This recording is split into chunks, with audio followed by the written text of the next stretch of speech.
6월 8일 앉은자리 새벽 기도회를 시작합니다.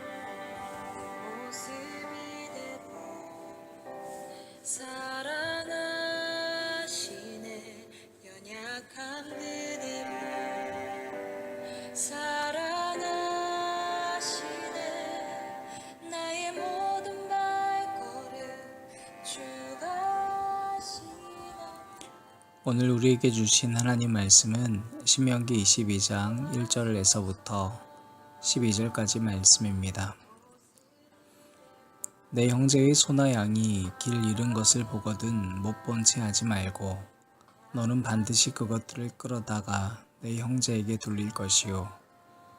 내 형제가 내게서 멀거나 또는 내가 그를 알지 못하거든 그 짐승을 내 집으로 끌고 가서 내 형제가 찾기까지 내게 두었다가 그에게 돌려줄지니 나귀라도 그리하고 의복이라도 그리하고 형제가 잃어버린 어떤 것이든지 내가 얻거든 다 그리하고 못 본 채 하지 말 것이며 내 형제의 나귀나 소가 길에 넘어진 것을 보거든 못 본 채 하지 말고 너는 반드시 형제를 도와 그것들을 일으킬지니라. 여자는 남자의 의복을 입지 말 것이요 남자는 여자의 의복을 입지 말 것이라. 이같이 하는 자는 내 하나님 여호와께 가증한 자이니라. 길을 가다가 나무에나 땅에 있는 새의 보금자리에 새 새끼나 일이 있고 어미새가 그의 새끼나 알을 품은 것을 보거든 그 어미새와 새끼를 아울러 취하지 말고 어미는 반드시 놓아줄 것이요 새끼는 취하여도 되나니 그리하면 내가 복을 누리고 장수하리라. 내가 새 집을 지을 때에 지붕에 난간을 만들어 사람이 떨어지지 않게 하라. 그 피가 내 집에 돌아갈까 하노라. 내 포도원에 두 종자를 섞어 뿌리지 말라. 그리하면 내가 뿌린 씨의 열매와 포도원의 수산을 다 빼앗길까 하노라. 너는 소와 나귀를 결의하여 갈지 말며 양털과 배실로 섞어 짠 것을 입지 말지니라. 너희는 너희가 입는 겉옷의 내 귀에 술을 만들지니라. 아멘. 약한 그대를 사랑하시네 나의 모든 발걸음 주가 하시나니. 나를 도와소서 주의 날개 아래 거하는 것 주의 임재 안에 거하는 것 나의 가장 큰 소망 나의 가장 큰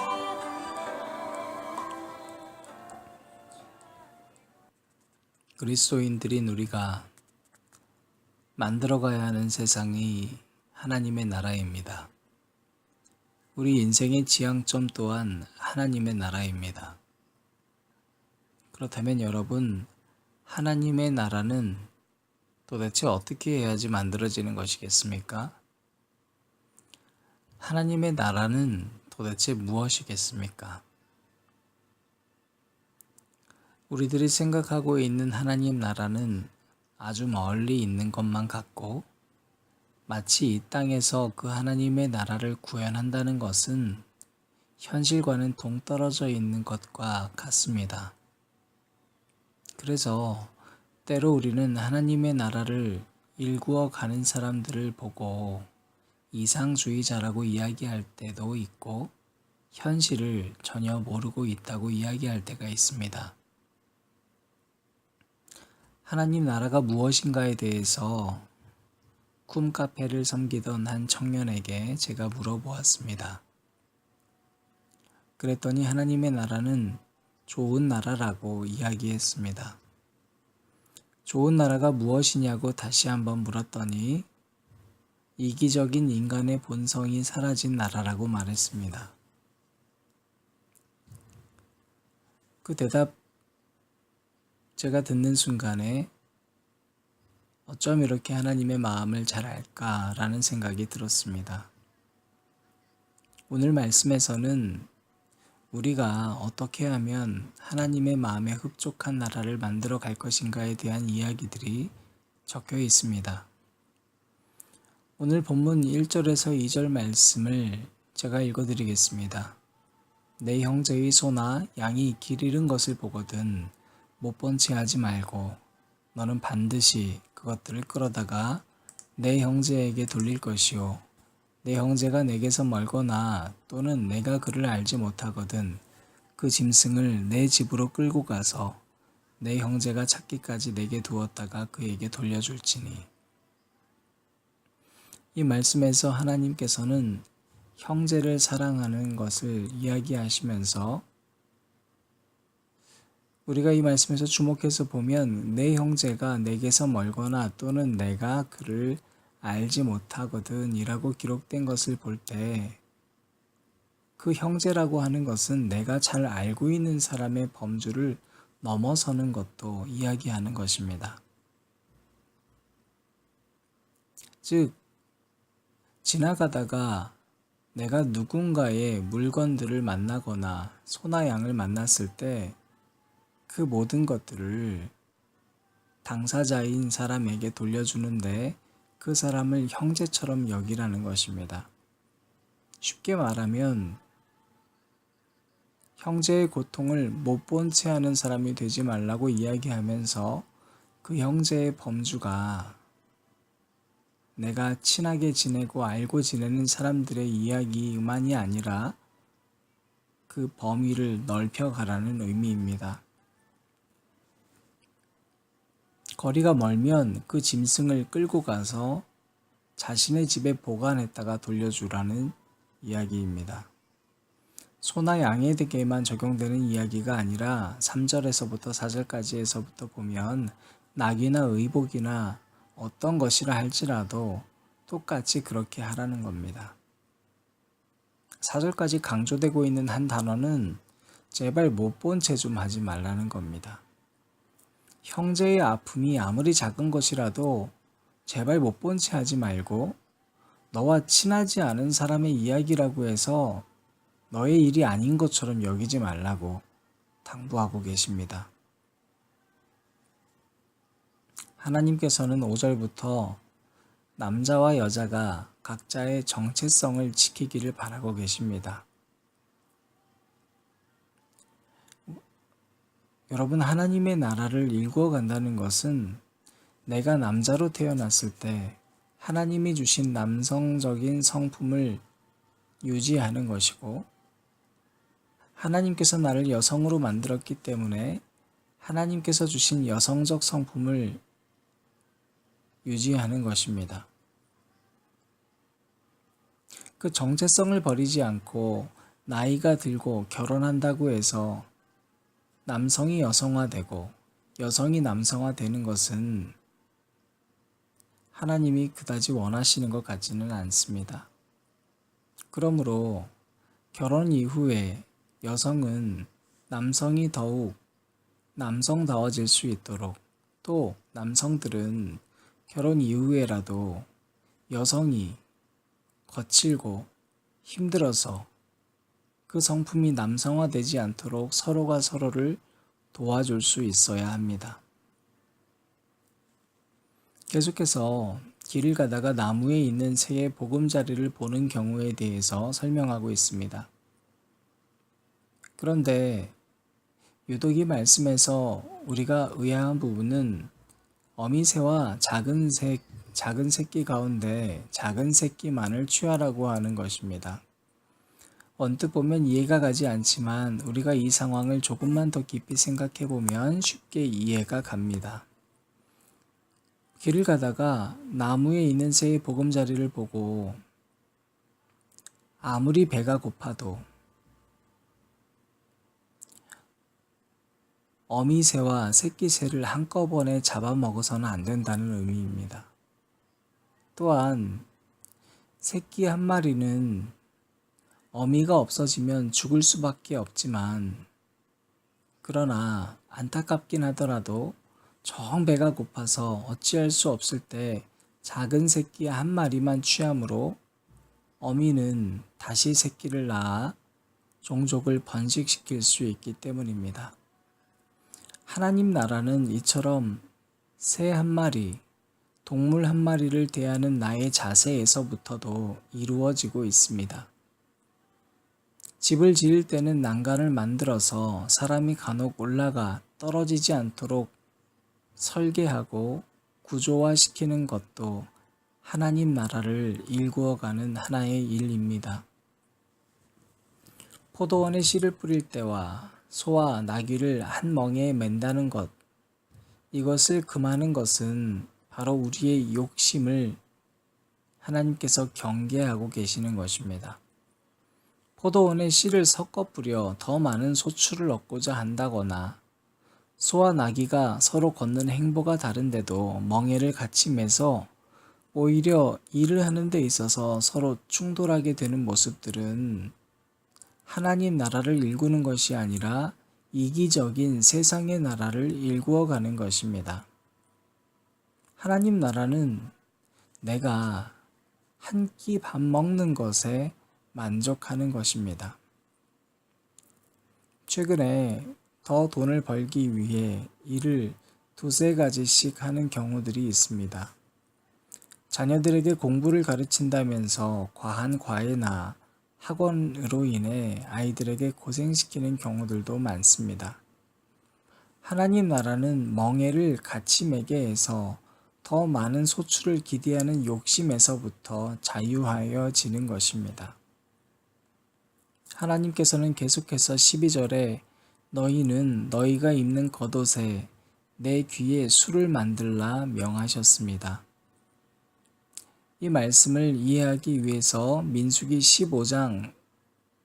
우리가 민수기 15장으로 돌아가 보면 이 술이 너희가 보고 여호와의 모든 계명을 기억하고 준행하고 너희를 방종하게 하는 자신의 마음과 눈의 욕심을 따라 음행하지 않게 하기 위함이라 라고 기록되어 있습니다. 하나님께서는 하나님의 자녀된 정체성을 기억하게 하기 위하여 옷가지에서부터 정체성을 드러내라고 말씀하십니다. 개신교는 자유의 종교가 결코 아닙니다. 개신교는 카톨릭의 교권주의, 물질 만능주의, 사람이 주인된 제도와 시스템이 주인된 모든 면들에서부터 개혁하기를 다짐하고 세워졌습니다.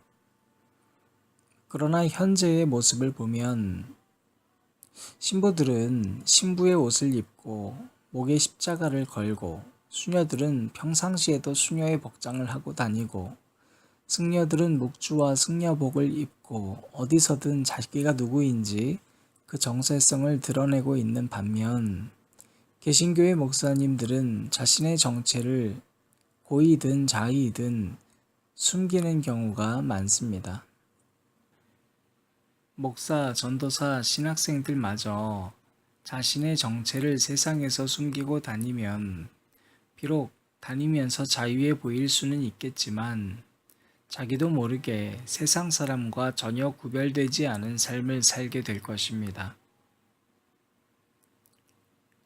교회 안에서는 주의 종과 같지만 세상에 나가서는 세상의 종과 같은 삶을 산다면 어떻게 그로부터 하나님의 나라가 확장이 되고 하나님이 증거가 될 수 있겠습니까?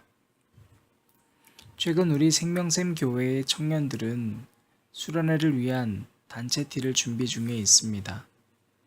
그 옷을 만들며 어떻게 하면 교회 옷처럼 보이지 않을까를 고민했던 모습들을 잠시 보았습니다. 그러나 결국 SMS라는 철자를 크게 집어넣음으로 정체성을 드러내기 시작했습니다.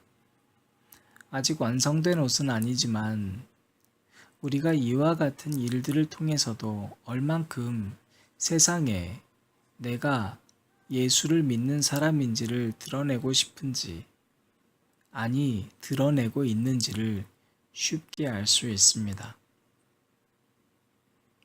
우리가 그와 같은 면면들을 드러내기 힘들어하면 할수록 나는 사실 예수님을 믿는 사람임을 나타내기보다는 세상과 더 어울리는 사람임을 나타내고 싶기 때문입니다. 사랑하는 여러분, 하나님 나라는 크고 거창한 제도를 만드는 것이 결코 아닙니다. 먼저 여러분이 어디서 있건 주님의 종답게 살고 있는가 고민하십시오. 하나님 나라는 내가 아무리 바빠도 힘들어하는 사람을 만날 때 시간을 내어 그 이야기를 들어주는 곳에서부터 시작합니다. 하나님 나라는 못 본 채 하는 세상 나라가 아니라 내가 밥 먹고 내가 일해야 되기 때문에 가슴 아픈 이야기들을 못 들은 척 하는 것이 아니라 보려 하고 들으려 하는 그 어느 곳에서부터 시작되기 때문입니다. 하나님 나라는 내가 남자라면 그 남성다움을 지키고 여자라면 여자다움을 간직하고 살아가는 것, 아니 거기서 더 나아가서 내가 그 여인을 사랑하기 때문에 그 여인의 여성성을 지켜주고 내가 그 남성을 사랑하기 때문에 그 남성의 남성성을 지켜주는 곳에서부터 그 가정이 하나님의 나라로 확장되어 가는 것입니다. 하나님 나라는 내가 더 많이 먹고 싶어도 조금 덜 먹음으로 누군가를 자유하게 해주는 것에서부터 시작하고 하나님의 나라는 돈보다, 외형보다, 건물보다, 제도보다 한 생명을 소중하게 생각하는 곳에서부터 시작합니다.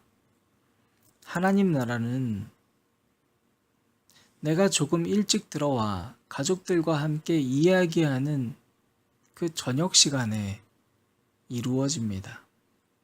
하나님 나라는 내가 옷을 입음에서부터 하나님을 믿는 사람인지가 나타나는가, 바로 그 마음가짐에서부터 일구어집니다.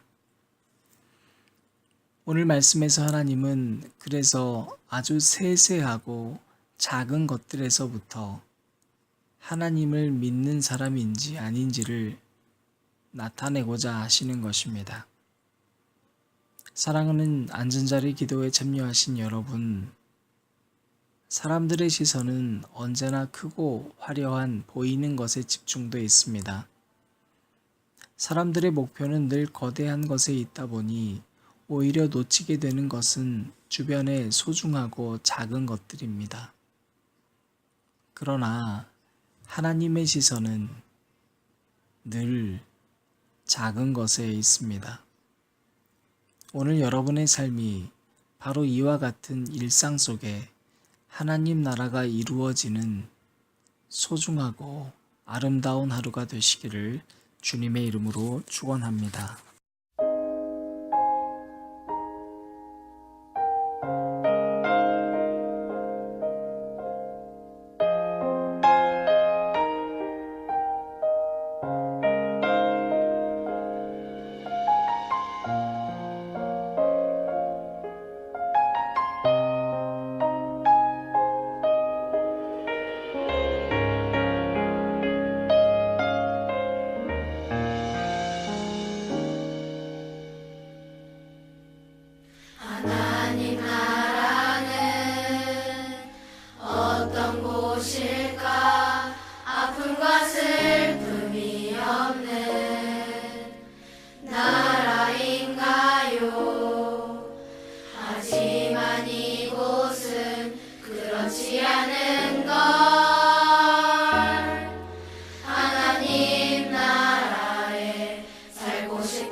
하늘 뜻을 품고 사는 자들, 믿음으로 하늘 뜻을 보여주는 자들, 보내어진 자리에서 동참하는 자들, 믿음으로 주님 보길 소망하는 자들, 하나님이 세상을 지으사 회복하고 통치하시네. 주님이 이곳에 나타나오시는 날, 세상과 우리는 완전하게 변할 땅에서 하늘 뜻을 품고 사는 자들, 믿음으로 하늘 뜻을 보여주는 자들, 보내어진 자리에서 동참하는 자들,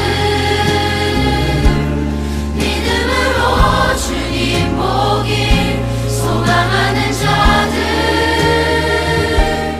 아름다운 세상을 만들어 너희에게 전해줄 거야. 그것이 우리가 해야 할 사명인 걸, 그가 다스리는 그의 나라에서 하나님이 세상을 지으사 회복하고 통치하시네. 주님이 이곳에 나타나오시는 날, 세상과 우리는 완전하게 변할 거야.